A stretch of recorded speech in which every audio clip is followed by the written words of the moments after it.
अस्सलाम वालेकुम, मैं हूँ अलीना फ़ारूक शेख और मुल्क की सियासी तारीख़ एक अहम दहाने पर। मुल्क की तारीख़ में तीसरी बार एक वज़ीर आज़म के ख़िलाफ़ तहरीक अदम एतमाद पेश की गई है और इस बार अपोजिशन बड़े बड़े दावे कर रही है। नेचुरली कहती है कि उनके नंबर्स पूरे हैं और हुकूमत भी है बड़ी पुरे एतमाद। और आज ही जलसा करते हुए इमरान खान ने कहा है कि आखिरी गेंद तक हम इनका मुकाबला करेंगे।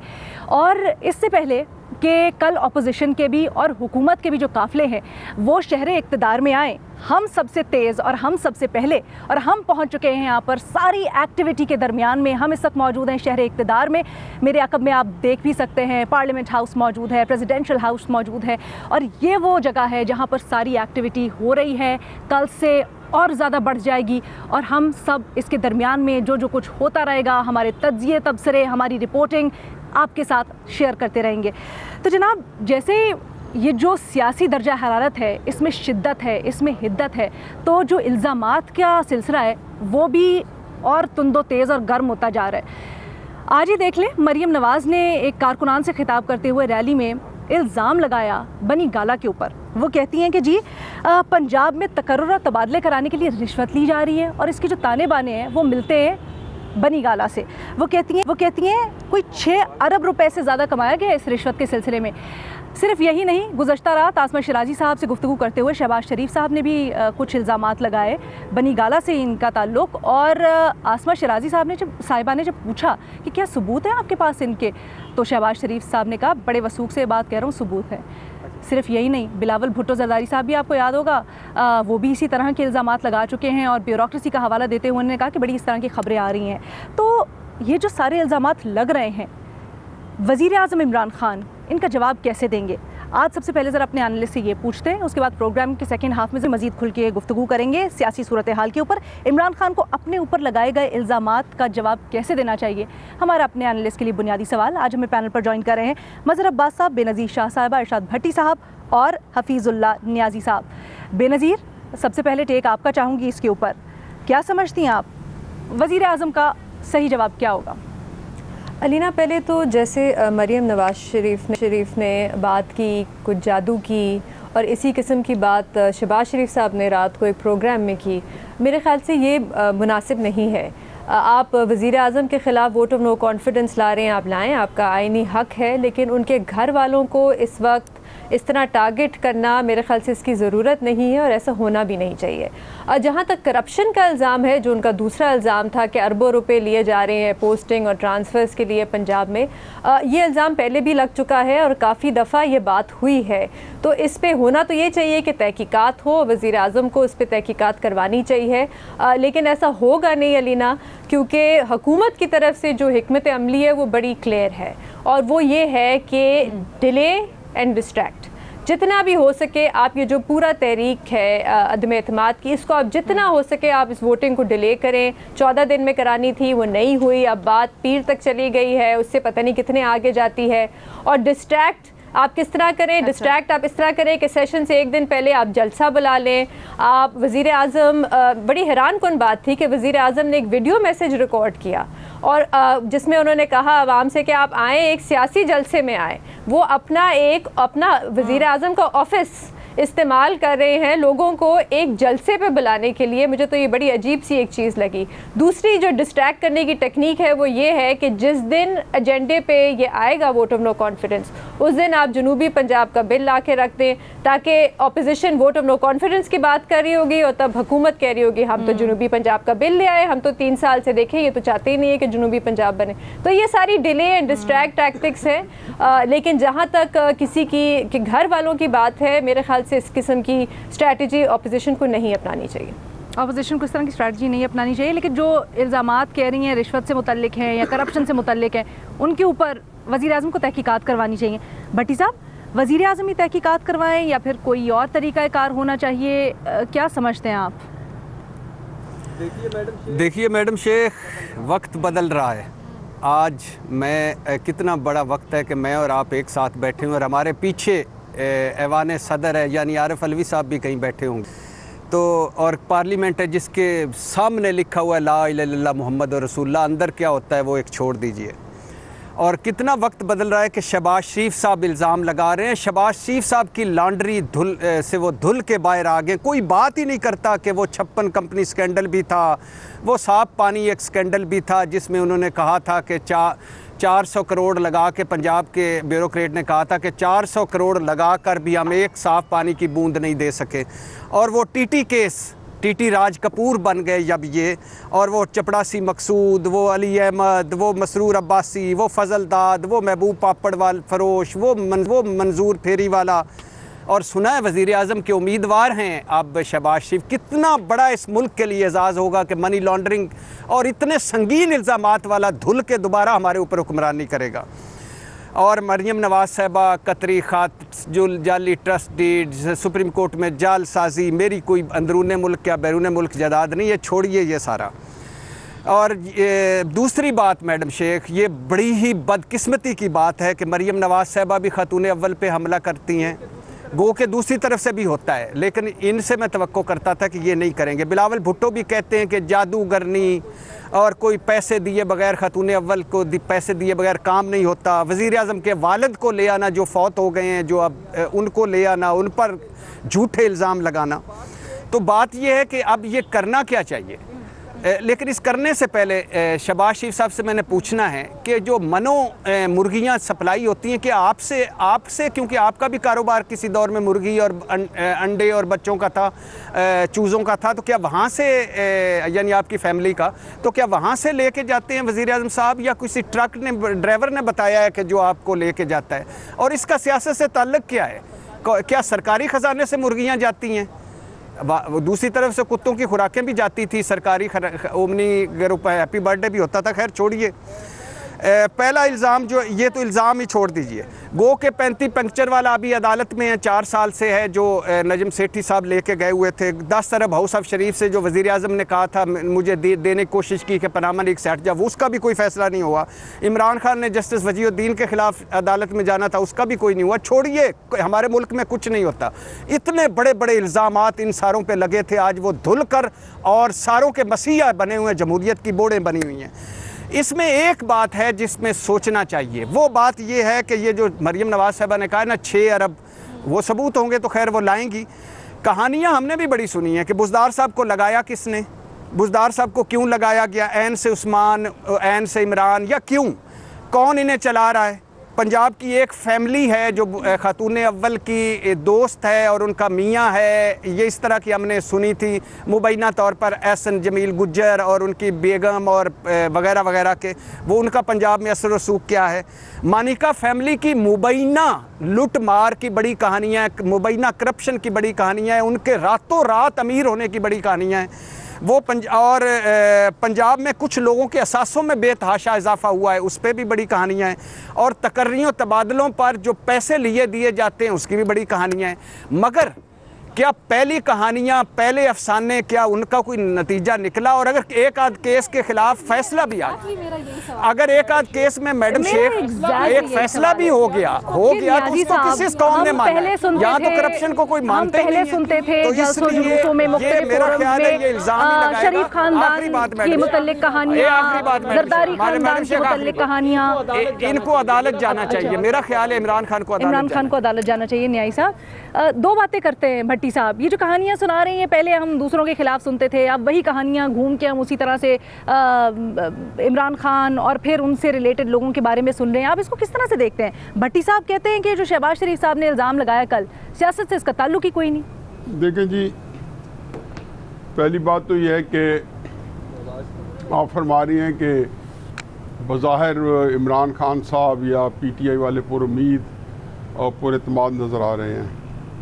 तो मुझे नहीं पता कि फरमाइश का, नाप का, तोल का इसका पैमाना क्या है, क्योंकि मैं तो देख रहा हूँ कि जो चेहरे हैं, जो बॉडी लैंग्वेज है, आज वज़ीर आज़म का जो मानसरे का जलसा है, तो हकीकत है कि उसके अंदर से जो लगता है ना कोई स्टिंग निकली हुई है, उसके अंदर वो डंग नहीं है जो वज़ीर आज़म बहुत जोश व खरोश से, और चंद दिन पहले भी जोश व खरोश जो था उनका दीदी था, अब उनके अंदर वो कमी आई है। बातें वही दोहरा रहे हैं जो एक अरसे दोहरा रहे हैं। बाकी सवाल का जवाब तो आपका मुख्तसर नहीं, आज तो बड़ा उन्होंने अपोजिशन को तनकीद का निशाना बनाया है। पहले तो जरा वो मोहतात हो गए थे। कौन सा, मैं तो पता कोई तकरीर है ऐसी है जिसे वो मोहतात हो गए तो मुझे बता दें, जिससे मैं वाकिफ नहीं हूँ। वो तो ना इदारों को छोड़ रहे थे, वो कुछ मखसूस अलकाबात इस्तेमाल करते हैं ना। मेरा टॉपिक ये है, आपका जो सवाल है पहले मैं आपका जो सवाल है पहले वो एड्रेस कर लूँ। आज तो उन्होंने शहबाज शरीफ साहब को क्या क्या कहा? आपका जो सवाल ये कौन सा आज लफ्ज़ है जो उन्होंने आज कहा है जो पहले नहीं कहा हुआ था? एक लफ्ज़ फिर बता दें। कोई चूहा पहले नहीं कहा था, मौलाना फजल रहमान की नेम कॉलिंग नहीं की थी। कौन सा एक लफ्ज़ चीज़ है जो उन्होंने पहले नहीं कहा? बूट पॉलिश नहीं कहा था। इसलिए मेरा ख्याल है कि इसको बहस में छोड़ें, आपका जो सवाल है उस तक रहते हैं। देखिए बात यह है कि वज़ीर आज़म साहब पे जो इल्ज़ामात लगे हुए हैं, इसकी बास गश्त जो है पिछले 3 साल से सुनी जा रही है। कौन सा वज़ीर है कि जिसको निकाला गया है, कौन सा वज़ीर है कि जिसको निकाला गया है और उसके ऊपर करप्शन का चार्ज नहीं लगा? सबसे पहले आमिर कियानी साहब को, जो कि जब पार्टी के जनरल सेक्रेटरी रह चुके हैं, आज के एडिशनल जनरल सेक्रेटरी हैं, दवाओं के स्कैंडल में कितना बड़ा स्कैंडल हुआ, मतलब 3 अरब 4 अरब क्या क्या कौन कौन सी फिगर थी साउंड कराई गई। जितने करप्शन के स्कैंडल इस हुकूमत के बने, मुझे 70 साल की तारीख में बता दें कि वो स्कैंडल होते क्या फिर अगर ये करप्शन नहीं थी। तेल शॉर्ट हुआ, फर्नेस ऑयल की इंपोर्ट हुई, गैस इस्तेमाल की गई। कौन कौन सी चीज़ है जिसके अंदर कि चीनी की कीमतें बढ़ी, एक्सपोर्ट हुई, इंपोर्ट हुई, हर जगह पे पैसा इन्वॉल्व था, हर जगह पे करप्शन के जो थे ट्रेसेस थे। देखिए इमरान खान साहब को मेरा जवाब यह है कि इमरान खान साहब को तलाशी देना होगी। वो खुद तलाशी मांगते रहे, तलाशी देने में क्या हर्ज है? पार्टी फंडिंग केस में तलाशी नहीं देते अभी तक 7-8 साल से। केस आप पीछे पीछे खुद आगे आगे लोगों को भगोड़ा कहते हैं। कौन से केस के अंदर उन्होंने सीना चौड़ा करके कहा था? ये तो आए थे जो कहा था कि सबसे पहले एहतसाब के लिए मैं पेश करूंगा, क्या अपने आप को करूंगा। क्या फर्क पड़ता है अपने आप को पेश करने में? आपके ऊपर ये जो इल्ज़ाम लगे 6 अरब के, मेरा ख्याल है जब इसका एस्टिमेट लगवाएं, कोई इन्वेस्टिगेशन करें तो शायद ज़्यादा हो। इन्होंने जब किसी के घर वालों के नाम लिए, उनके बापों को, उनके किसी फैमिली को नहीं छोड़ा, तो कुरान की भी आयत है कि अल्लाह के तुम किसी के खुदाओं को बुरा ना करो कि कोई तुम्हारे अल्लाह को बुरा ना करे। ये कुरान की आयत है। आप किसी को क्यों इतना कहते हो कि अगर आप क्या समझते हो कि आप लोगों को जूते मारोगे वो आपको फूल भेजेंगे? और वो भी पाकिस्तान की अपोजिशन जो कि अपनी प्रॉब्लम्स है, अपनी उनकी लिमिटेशंस है। तो सिंपल सी बात यह है कि इमरान खान साहब को इसका हिसाब देना होगा। ये टॉक ऑफ द टाउन है, ये बंदे की जुबान पे तहरीक इंसाफ का हर बंदा ये कह रहा है कि ये करप्शन हुई है। यहाँ पे जो जिन ख्वातीन के नाम लिए गए, ये नाम यहाँ पे लाहौर के हर जगह पे मौजूद है, जिस महफिल में चले जाए मौजूद है। और यही होता है। और बाद को कहा गया कि इतने तक खबरें मशहूर हैं कि वज़ीर आज़म साहब को एजेंसीज ने जाके सारा कच्चा चट्टा उनको बनी गाला में जाके दिखाया।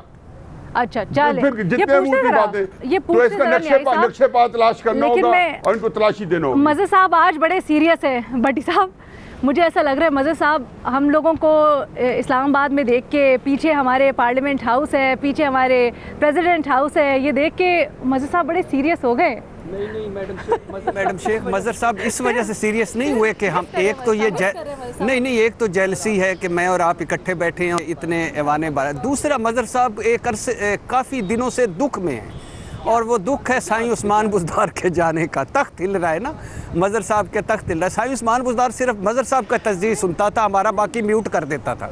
तो अब वो ख़त्म हो रही है। आपने कह दिया ख़त्म हो रही है। वज़ीर आज़म तो अभी हालांकि कह रहे थे न्याई साहब, लेकिन वज़ीर आज़म तो अभी बड़े मुतमईन हैं। वो तो कहते हैं कि मैं आखिरी बॉल तक सामना करूंगा।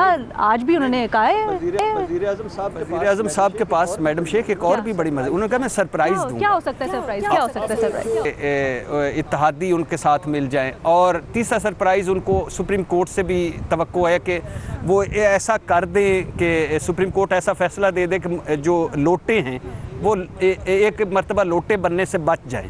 तो यानी वो पार्टी का जैसे वोट होता है। मंडे तक डिले किया, आपको लगता है सब कुछ वोटिंग होने से पहले आ जाएगा फैसला? इस वक्त देखिए मुझे सुप्रीम कोर्ट का जो भी फैसला होगा मुझे मंजूर होगा। इशू 2 है।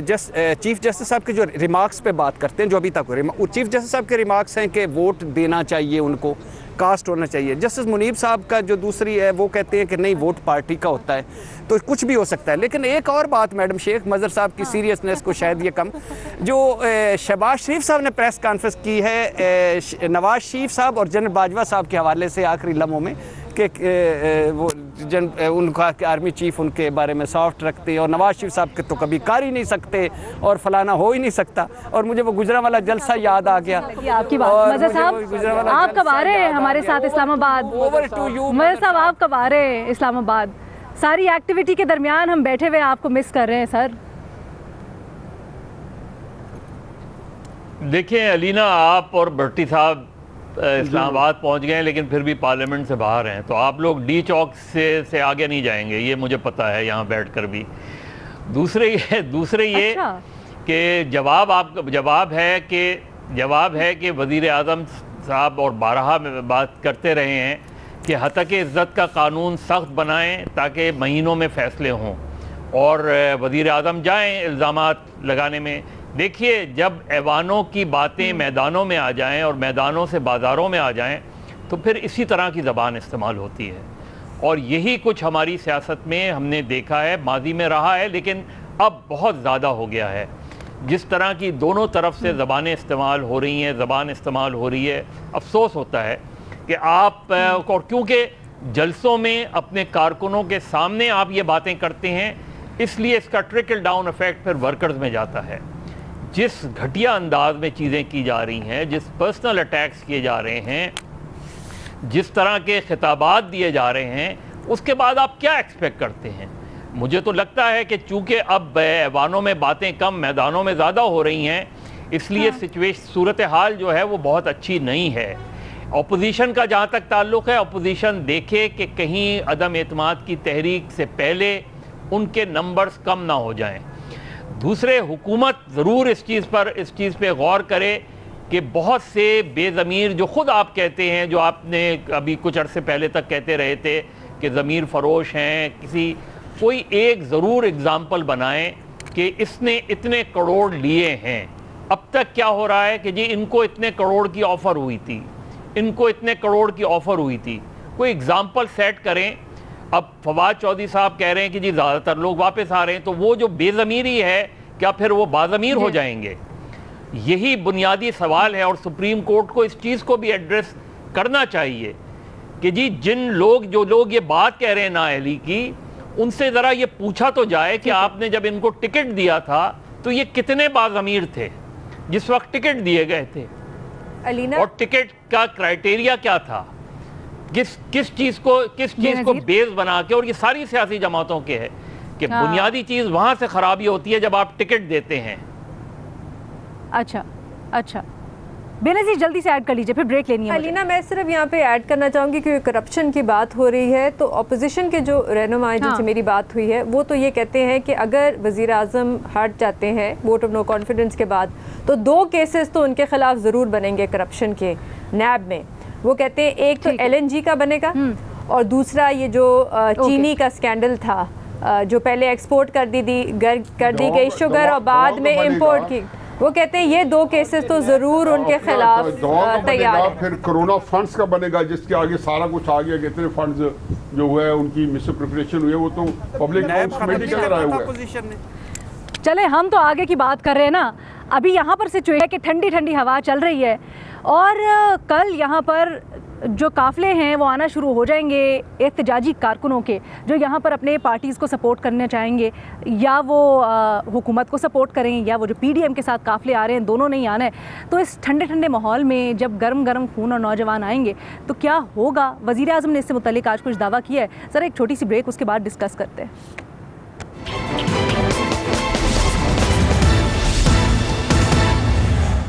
वेलकम बैक जी। हम इस वक्त मौजूद हैं जहां पर सारी एक्टिविटी हो रही है और कल से एक्टिविटी और बढ़ जाएगी, क्योंकि जिस तरह के हमने पहले भी बताया आपको, PDM के जो काफ़िले हैं मुल्क भर से रवाना हो गए हैं इस्लामाबाद के लिए, वो भी यहां पर आएंगे।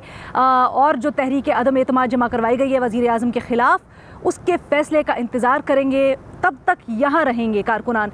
इसी तरह से भी वज़ीर आज़म इमरान खान ने भी कॉल दी है अपने जो सपोर्टर्स हैं उनको, और कहा है कि 27 को बड़ा जलसा होने वाला है। दावा तो 10 लाख लोगों का किया जा रहा है और कहा है आओ मुझे सपोर्ट करो। ये जहाँ पर हम बैठे हैं अभी, भट्टी साहब, पहले डी चौक में होना था ना जलसा खान साहब का? ये आपके साथ, ये बिल्कुल साथ यहाँ पर होना था। हाँ, ये अच्छा, डी चौक है। और अब जहाँ पर हो रहा है वो है थोड़ा सा आगे है। परेड ग्राउंड में। खुशकिस्मती से या बदकिस्मती से मेरा घर करीब है, यानी I8 है, 7 कचनार पार्क है, 7 परेड ग्राउंड है। भट्टी साहब अपने घर से भी लाइव एक्शन देख रहे होंगे, ये भी बड़ी जबरदस्त बिल्कुल बात है। देख सकता हूँ, बिल्कुल देख सकता हूँ अच्छा दूरबीन से। भट्टी साहब, तो हाँ, क्या ये जो दावा किया जा रहा है खान साहब की तरफ से 10 लाख लोगों का, आपको लगता है कि 10 लाख लोग लाएंगे, लोग साथ होंगे? क्योंकि खान साहब तो कह रहे हैं ना, आज भी उन्होंने कहा है ये जो तहरीक अदम एतमाद लेके आए और इन लोगों के हाथ में जाते हुए हुकूमत देख के लोग खौफजदा हो गए। वो कहते हैं कि हमने तो खान के साथ अब चलना है क्योंकि हम इनके हाथ में अपना मुल्क नहीं देना चाहते।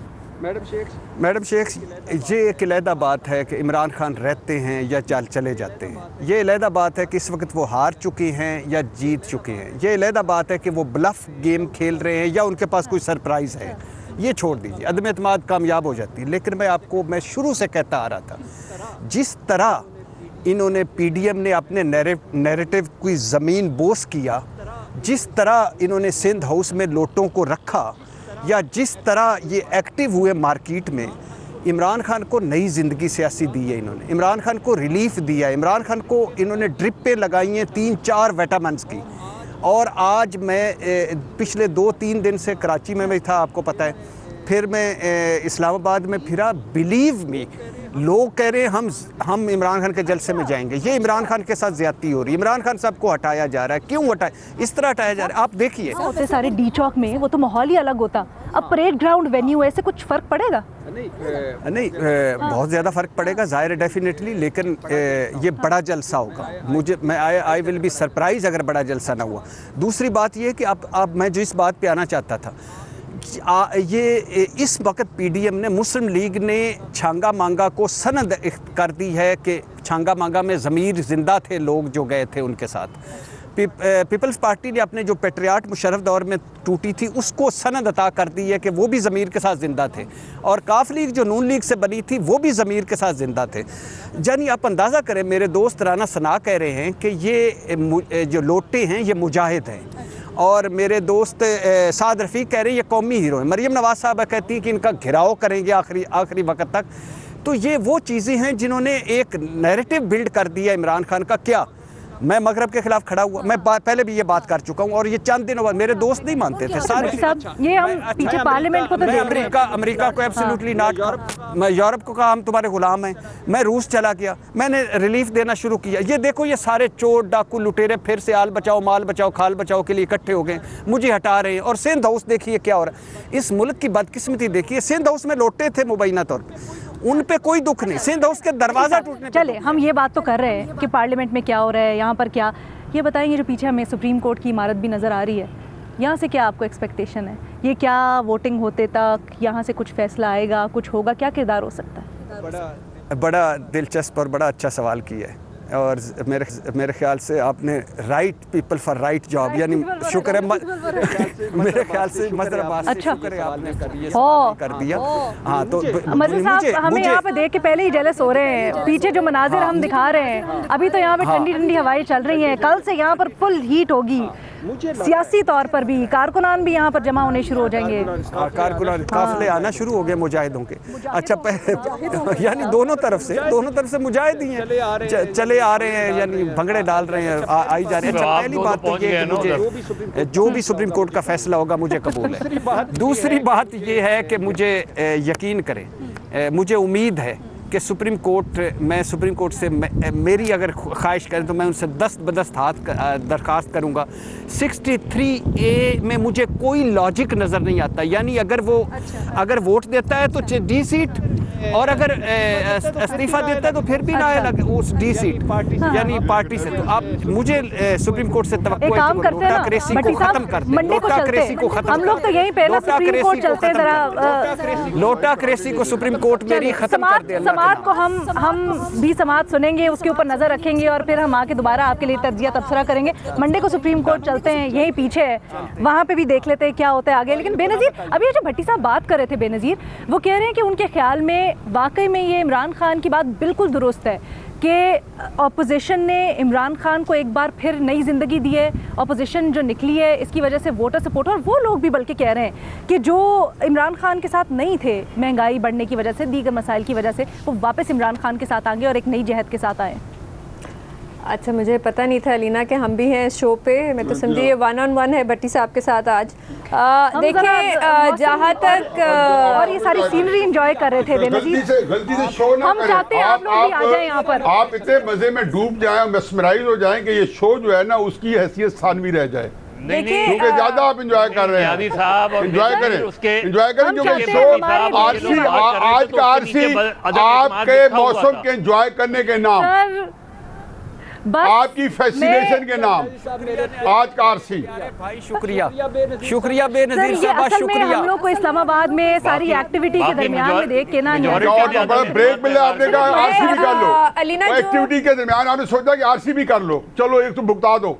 अच्छा, आपके जो फिर आप बिजी हो जाएंगे। सवाल था जी बेनज़ीर, उसके जवाब में मैं सिर्फ इतना कहूँगी कि मेरे ख्याल से ये वज़ीर आज़म की खुशफहमी है, क्योंकि अभी तक जितने भी सर्वेज आए हैं, पोल्स आए हैं, जितने भी अभी तक इलेक्शन के नताइज आए हैं, उससे तो नहीं लगता, और जो इत्तेहादी भी कह रहे हैं, जो उनके अपने पार्टी के MNAs कह रहे हैं और MPs कह रहे हैं, उससे तो नहीं लगता कि वज़ीर आज़म की पॉपुलैरिटी में कोई इजाफा हुआ है। जलसा सब करते हैं, जलसा तो बहुत बड़े बड़े JUIF भी कर लेती है, मुस्लिम लीग नून भी कर लेती है, लेकिन आप सपोर्टर्स को वोटर्स ना बनाएं।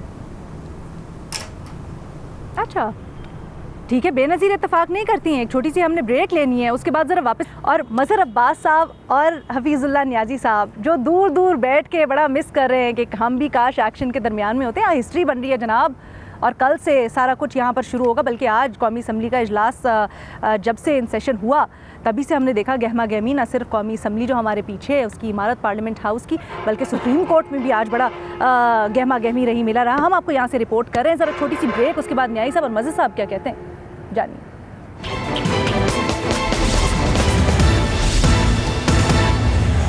अस्सलाम वालेकुम जी, हम इस्लामाबाद में मौजूद हैं और इस वक्त जो सारे माहौल, जो सियासी माहौल की तपिश है, जो सियासी माहौल की गहमा गहमी है, उसको हम फील कर सकते हैं यहाँ पर।